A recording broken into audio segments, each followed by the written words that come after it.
Hello students, आज हम class 10th का सांख्यिकी चैप्टर स्टार्ट कर रहे हैं। सांख्यिकी को हम इंग्लिश में स्टैटिस्टिक्स भी बोलते हैं। स्टैटिस्टिक्स का मतलब क्या है? आंकड़ों का विज्ञान। अब ये आंकड़े क्या हैं? डाटा जो हम इकट्ठा करते हैं। हमने लास्ट क्लास में, यानी कि जब आप 9th क्लास में थे, वहाँ हमने सीखा था इस डाटा को ऑर्गेनाइज करना, यानी कि इसको डायग्राम की हेल्प से सिखाया था उसका निरूपण, यानी कि हमने उसमें दंड आलेख, आयत चित्र, बारंबारता बहुभुज ऐसे चित्र बनाए थे और इससे डाटा को हमने ऑर्गेनाइज किया था। अब हम डाटा को एनालाइज करना सीखेंगे, यानी कि हम एक स्टेप आगे आ गए हैं। अब हम उसको बताएंगे संख्यात्मक प्रतिनिधि की हेल्प से कि उसको कैसे हम ज्ञात करते हैं। स्टैटिस्टिक्स यानी कि सांख्यिकी होता क्या है? अगर मैं इसको आपको एग्जाम्पल की हेल्प से समझाऊं तो अभी रिसेंट में सभी टीचर्स ने सेंसस यानी कि जनगणना की थी। वहाँ पर सबसे पहला स्टेप क्या किया था? डाटा को इकट्ठा किया था। हर घर में जाकर हमने कुछ डाटा इकट्ठा किया था। फिर उसको क्या किया गया था? ऑर्गेनाइज़ किया गया था, यानी कि उसका डायग्राम बनाया गया था, नज़री नक्शा बनाया गया था।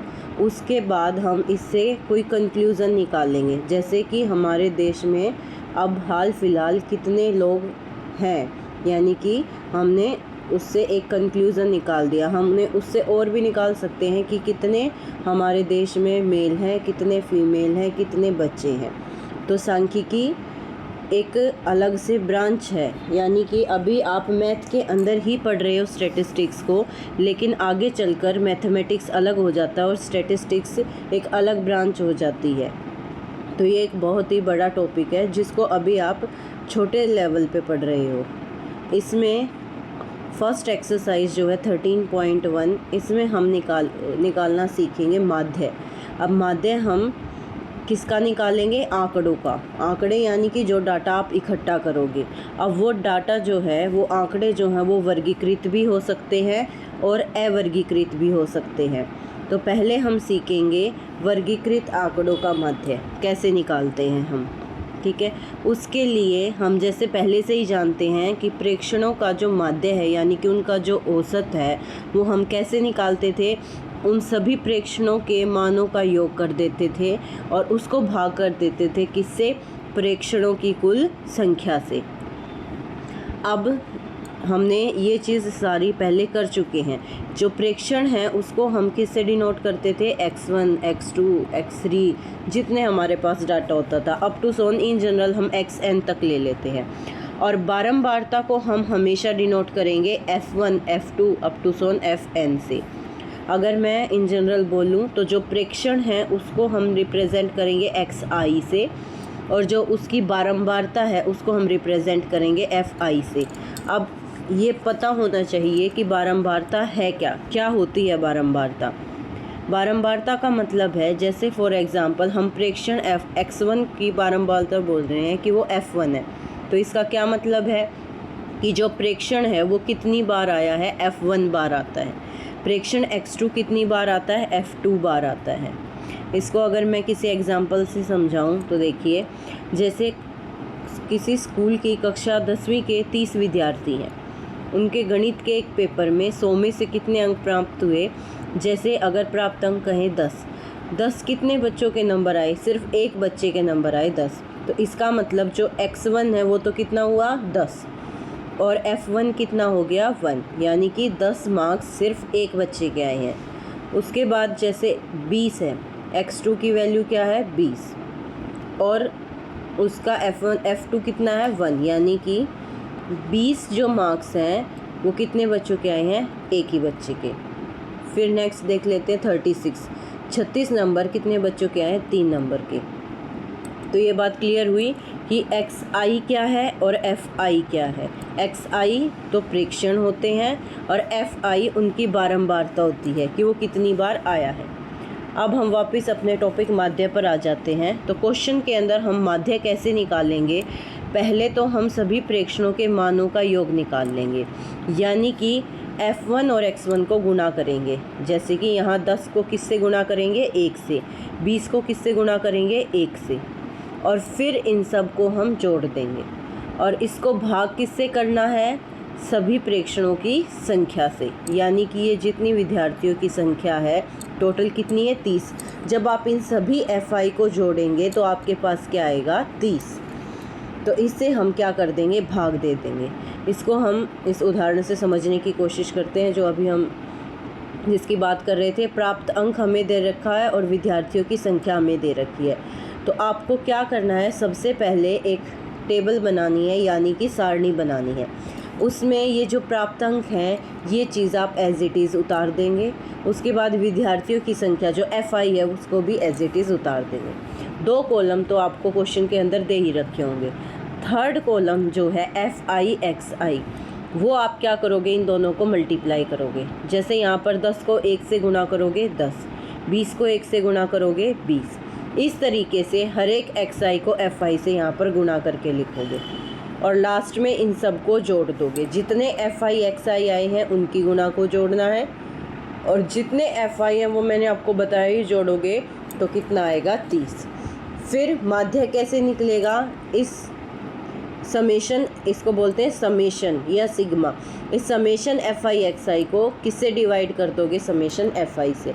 तो वो हमारे पास क्या निकल के आ जाएगा? माध्य। एक और क्वेश्चन करके देख लेते हैं। ये तो आपके पास था वर्गीकृत आंकड़े, लेकिन अगर हमारे पास क्वेश्चन में दे रखा वर्ग अंतराल, तब हम क्या करेंगे? मोस्टली आपके एक्सरसाइज में सारे क्वेश्चंस में वर्ग अंतराल ही दे रखा है। जैसे कि फॉर एग्जांपल 10 से 25 वर्ग अंतराल है, तो इसका मतलब अगर उसके सामने 2 लिखा है तो इसका क्या मतलब है कि 10 से 25 के बीच में कितने बच्चों के मार्क्स आए हैं? 2 बच्चों के। 2 ऐसे बच्चे हैं जिनके मार्क्स 10 से 25 के बीच में आए हैं, यानी कि उसके मार्क्स 10 भी हो सकते हैं, 10 से ज़्यादा भी हो सकते हैं और 25 से कम रहेंगे।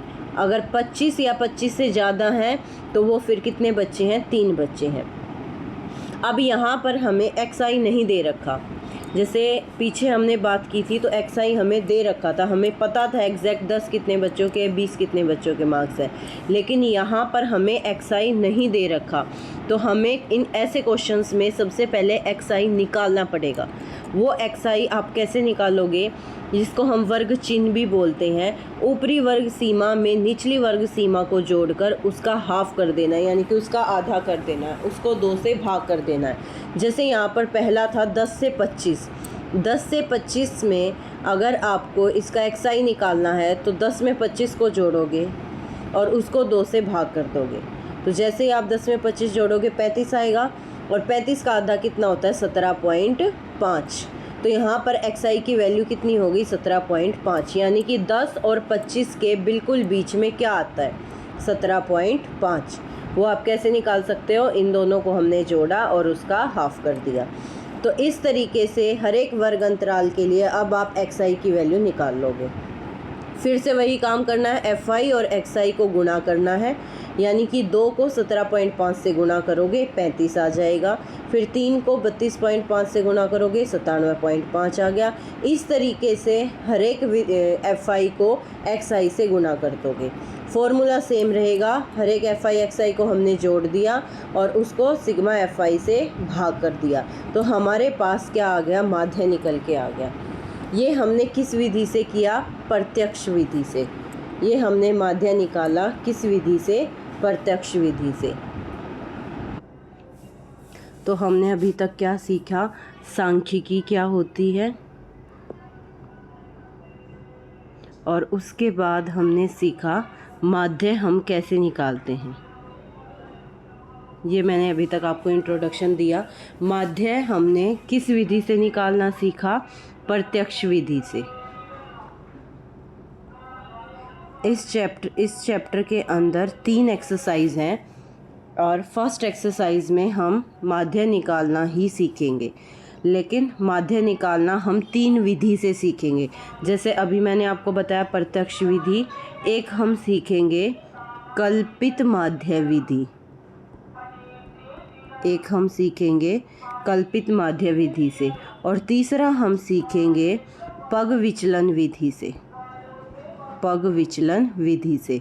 अब कौन सी विधि किस क्वेश्चन में यूज़ करनी है वो मैं आपको आगे चल के बताऊंगी।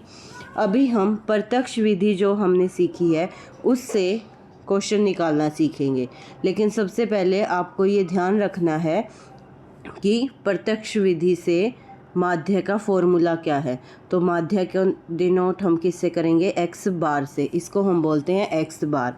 और अभी जैसे मैंने आपको बताया उसका फॉर्मूला क्या है, सिग्मा एफ आई एक्स आई, जिसको हम डिवाइड कर देंगे सिग्मा एफ आई से। अब इसका हम क्वेश्चन निकालेंगे एक।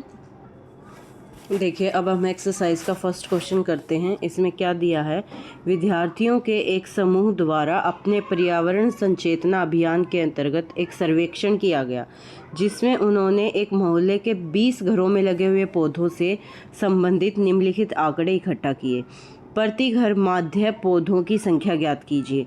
यानी कि हमें यहाँ पर ये बताना है कि माध्य क्या आएगा। हमें क्या दे रखा है, पौधों की संख्या दे रखी है और उसके साथ क्या दे रखी है, घरों की संख्या। पौधों की संख्या दे रखी है 0 से 2, 2 से 4, 4 से 6, 6 से 8, 8 से 10, 10 से 12, 12 से 14। तो आप देख सकते हो हर एक के बीच में गैप क्या है, सेम है। 0 से 2, फिर 2 से 4, 2 का गैप सब में चल रहा है। अच्छा, अगर किसी घर में एक भी पौधा नहीं है या 2 तक पौधे हैं, 1 है या 2 है, तो ऐसे घरों की संख्या कितनी है, 1। फिर अगर किसी घर में 2 पौधे हैं या 3 हैं या 3 तक हैं, क्योंकि 4 से हम कम लेना है। 2 से 4 का मतलब है 2 से 4 के बीच में। तो किसी घर में अगर 2 पौधे हैं या 3 पौधे हैं, ऐसे घरों की संख्या कितनी है, 2। साथ में हमें ये भी बताना है माध्य ज्ञात करने के लिए आपने किस विधि का प्रयोग किया और क्यों। तो यहाँ पर हम किस विधि का प्रयोग करेंगे, प्रत्यक्ष विधि का। अच्छा, हम प्रत्यक्ष विधि का ही प्रयोग क्यों करेंगे, क्योंकि यहाँ पर जो एक्स आई आएगा और जो एफ आई की वैल्यू दे रखी है वो बहुत छोटी है। अगर किसी क्वेश्चन में बहुत बड़ी है, फॉर एग्जांपल हम अगले क्वेश्चन में देखें 500 से 520, एक्स आई इसके बीच में ही आएगा, तो वो वैल्यू भी बहुत क्या आएगी, बड़ी आएगी। और एफ आई की आप देख सकते हो इसके कंपैरिजन में सेकंड क्वेश्चन में नंबर क्या है, बड़े हैं, 12, 14। तो जहाँ पर नंबर बड़े हों वहाँ पर हम प्रत्यक्ष विधि का यूज़ नहीं करते। मतलब कर सकते हैं, आंसर भी आ जाएगा, लेकिन क्वेश्चन क्या हो जाएगा, थोड़ा डिफ़िकल्ट हो जाएगा, कैलकुलेशन कॉम्प्लिकेटेड हो जाएगी। तो वहाँ पर बच्चे गलती कर देते हैं अगर बड़ी कैलकुलेशन हो जाए तो ऐसे क्वेश्चंस में जहाँ पर एक्स आई और एफ आई की वैल्यू छोटी होती है, हम किस विधि का प्रयोग करते हैं, प्रत्यक्ष विधि का। तो चलिए यहाँ हम फर्स्ट क्वेश्चन के लिए माध्य निकालते हैं। तो सबसे पहले हम टेबल बनाएंगे। जैसे मैंने आपको बताया था, पौधों की संख्या जो हमें दे रखी है 0 से 2, 2 से 4, 4 से 6, 6 से 8, 8 से 10, 10 से 12, 12 से 14, ये हमने लिख लिया। उसके बाद सेकंड कॉलम जो बनेगा वो बनेगा घरों की संख्या का। 0 से 2 में 1 है, 2 से 4 में 2 है। इस तरीके से हमने क्या किया, घरों की संख्या यानी कि एफ आई की वैल्यू भी हमने लिख दी। अब हम यहाँ पर क्या निकालेंगे, एक्स आई निकालेंगे। अब हम यहाँ पर एक्स आई कैसे निकालेंगे, 0 से 2 के बीच में नंबर। जैसे मैंने आपको फॉर्मूला बताया था, 0 और 2 को जोड़ दीजिए, कितना आएगा, 2। 2 का आधा कितना होता है, 1। ठीक है, तो एक्स आई की वैल्यू कितनी आ गई, 1। और 0 से 2 के बीच में आप वैसे भी देखो क्या आता है, 1। फिर 2 से 4 के बीच में क्या आता है, 3। निकाल के भी देख सकते हो, 4 और 2 6, 6 का आधा किया 3। आगे 4 और 6 के बीच में क्या आता है, 5। अच्छा, अब आपको आगे की वैल्यूज़ निकालने की ज़रूरत नहीं है, ये जो गैप है इनके बीच में बराबर चलेगा। 1 में कितना जोड़ा, 2, तो आ गया 3। फिर 3 में 2 जोड़ा तो कितना आ गया, 5। इसका मतलब अगली वैल्यू आएगी 7, फिर 9, फिर 11 और उसके बाद 13। तो इस तरीके से हम एक्स आई निकालेंगे।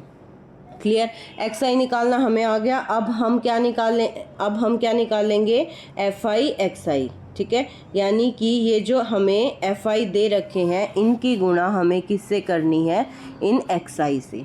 ठीक है, 1 को 1 से गुणा किया कितना आ जाएगा, 1। 2 तिये 6, 5 और 1 की गुणा की कितना आ गया, 5।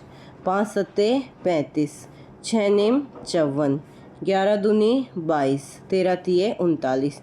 इस तरीके से आपको इस एफ आई और एक्स आई को क्या कर देना है, गुणा कर देना। ठीक है, उसके बाद इन सब को हमें जोड़ना है। इन सब को आप जोड़ोगे तो जोड़ के हमारे पास आ जाएगा 162, 162। ठीक है। और ये जो FI है इनको जब आप जोड़ोगे तो ये हमारे पास आएगा 20। जितने घर थे घरों की संख्या उतनी ही ये वैल्यू आएगी। आप जोड़ के देख सकते हो, 2 और 1 3 और 1 4, 5 और 4 9 और 6 15 और 2 17 और 3 20। ठीक है। अब हम इसको किससे कर रहे हैं? प्रत्यक्ष विधि से। अब प्रत्यक्ष विधि से मैंने आपको मीन निकालने का फॉर्मूला लिखवाया था। क्या था? सिग्मा FI XI बटे में सिग्मा FI। ठीक है। यानी कि ये जो 162 आया है इसको आपको 20 से क्या करना है? भाग करना है। अब आपकी मर्जी है, या तो इसको आप डायरेक्ट भाग कर सकते हो या इसको पहले काट के और तब भाग कर सकते हो। जैसे कि अगर मैं इसको 2 से काटूं तो ऊपर आएगा 81 और नीचे आएगा 10, और 81 बटे 10 कितना होता है? 8.1। तो हमने क्या सीखा? प्रत्यक्ष विधि से माध्य निकालना सीखा।